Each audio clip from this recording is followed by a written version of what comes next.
You get everybody in? Tell me when they're in. Okay. Well, let me start by first saying a few words about Russia and Ukraine. I've been absolutely clear with President Putin. He has no misunderstanding. If any assembled Russian units move across the Ukrainian border, that is an invasion. But it will be met with severe and coordinated economic response that I've discussed in detail with our allies, as well as laid out very clearly for President Putin. But there is no doubt, let there be no doubt at all, that if Putin makes this choice, Russia will pay a heavy price. There's also not the only scenario we need to be prepared for. Russia has a long history of using measures other than overt military action to carry out aggression.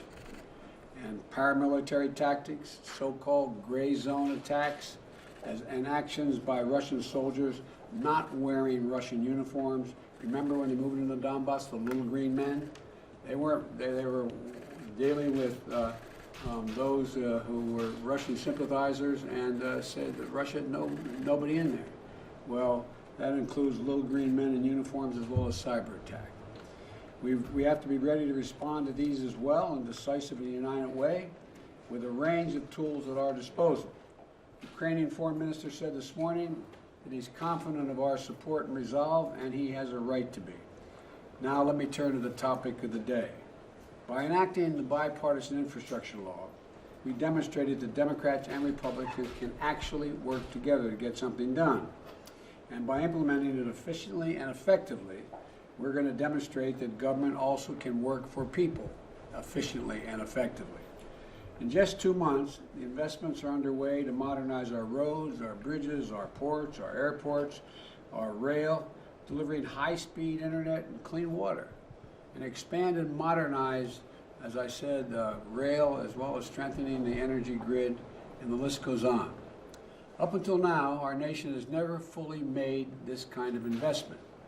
In part, the reason why we've had the whole problem with regard to supply chains.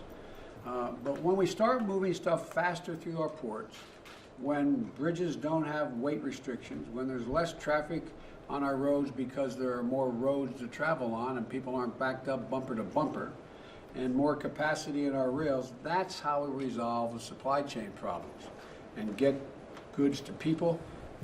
We get them to them quicker and cheaper.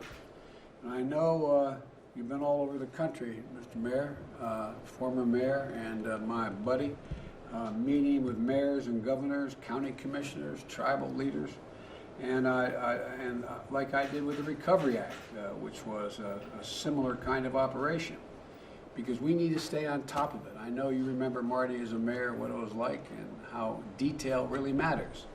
And so the detail matters, execution matters, and I'm looking forward to an update on where we are now and where we're going from here.